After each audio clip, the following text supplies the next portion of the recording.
Alors, je vais vous présenter une application qui est utilisée aujourd'hui par un de nos clients qui travaille en B2B, donc force commerciale, agents commerciaux et VRP, qui se déplacent dans toute la France et qui vendent un certain nombre de produits que je vais pouvoir vous présenter grâce à cette application. Ce qui est important, c'est qu'on voit que ce client, ici, a deux applications, en fait, aujourd'hui. On est dans une logique de bouquet d'applications. Une application est là pour répondre à un usage et pas à plusieurs usages à la fois. Premier usage, donc, client a 24 catalogues papier, donc il a dématérialisé complètement les catalogues papier, mais je vais plus précisément vous présenter l'application qui sert aux commerciaux pour faciliter leur travail au quotidien. Alors cette société en fait a deux marques, une première marque qui s'appelle J39 et qui distribue des jouets, et la deuxième marque qui s'appelle Déco 3D qui distribue des objets de décoration. En fait, la force commerciale intervient chez les deux types de clients et peut organiser son acte de vente en fonction du type de produit qu'elle souhaite vendre à son client. Il y a trois objets métiers finalement dans cette application. Une première chose qui va permettre d'aller chercher son fichier client et d'aller pouvoir très rapidement récupérer sa fiche client. Et là encore, chose importante, l'application ne montre que les informations importantes pendant l'acte de vente en mobilité. Ça n'est pas la copie conforme de son CRM, on est bien dans une application qui facilite le travail de la personne en mobilité. Le commercial est capable de savoir quelle a été la facturation qui a été faite sur les différentes périodes prises en compte par le client, puisque tout ça est totalement adaptable.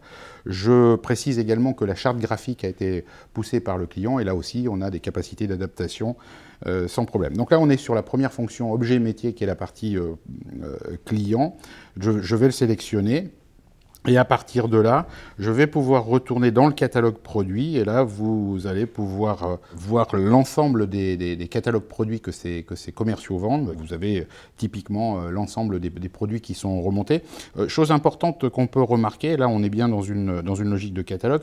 Vous voyez que ici, vous avez des petits badges, des petites pastilles qui vont donner une information graphique au commercial, à savoir est-ce que c'est dans le top 10 des ventes, est-ce que ce sont des périodes en solde ou est-ce que ce sont des produits nouveaux, qui vont donc orienter finalement l'acte commercial sans avoir à réfléchir, puisque finalement l'information graphique donne un élément permettant d'affiner l'acte de vente. À partir de là, on va aller chercher ce magnifique doudou. Vous remarquez également qu'on a la possibilité, avec les codes barres qui sont ici, de pouvoir utiliser cette application lors des salons pour accélérer les processus de vente. On voit sur l'ensemble de la fiche ici les informations nécessaires, prix, etc. Colisage éventuel, hein, si les colisages sont particuliers. La fiche produit, donc, qui va permettre très rapidement, dans la discussion qu'il a avec le client, de pouvoir, par exemple, passer en mode vis-à-vis, si le client est en face de lui, simplement en présentant le produit de manière plus importante pour le mettre en valeur. Et ensuite, d'ajouter très simplement au panier. Voilà, le produit est dans le panier, finalement. Là, on retrouve les bonnes pratiques de la vente et du e-commerce. Et le commercial va continuer à présenter son catalogue de produits pour pouvoir augmenter le panier. On va reprendre un deuxième produit, on va en reprendre un troisième, et vous voyez qu'en fait, on accélère le processus de vente. Une fois que ce processus de vente est terminé, on ne termine pas, on ne clôt pas l'acte de vente, puisqu'on va rematérialiser le panier avec le client et être capable sur ce panier de pouvoir encore ajouter éventuellement des produits. Là, on laisse l'appréciation au commercial de pouvoir, à un moment donné, expliquer à son client que ce produit-là est un produit phare et qu'il en a pris très très peu et que finalement il devrait en prendre un petit peu plus. Alors on va simplement par exemple dupliquer. Ça, ce sont des petites astuces pour accélérer là encore le processus de vente. Bien sûr, on peut visualiser les conditions générales de vente et accéder directement aux conditions générales de vente du client pour pouvoir les envoyer également au client. On va finaliser le panier.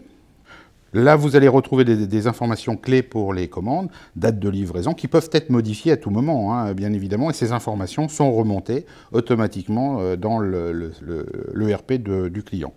Je vais terminer ma commande. Juste une petite chose, ce client-là n'a pas choisi la signature, mais on a aujourd'hui des modules qui permettent de signer directement cette commande que vous allez retrouver en format PDF et qui va à ce moment-là pouvoir être envoyé ou imprimé au choix du commercial. Voilà, la vente est terminée, on a accéléré le processus. Le retour d'expérience du client et de ses commerciaux, premièrement, c'est que l'image de la société, évidemment, a été mise en avant comme étant une entreprise innovante. Les commerciaux nous disent tous que quand ils arrivent, ils sont différents de leurs concurrents. Deuxième élément clé, c'est une capacité à aller très très vite pour passer des commandes jusqu'à la signature éventuelle du client.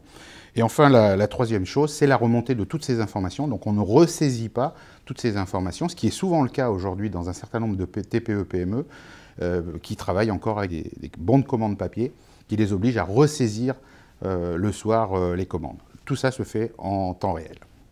Voilà, un exemple très concret d'une application professionnelle qui augmente la productivité du collaborateur et aussi augmente le chiffre d'affaires du client.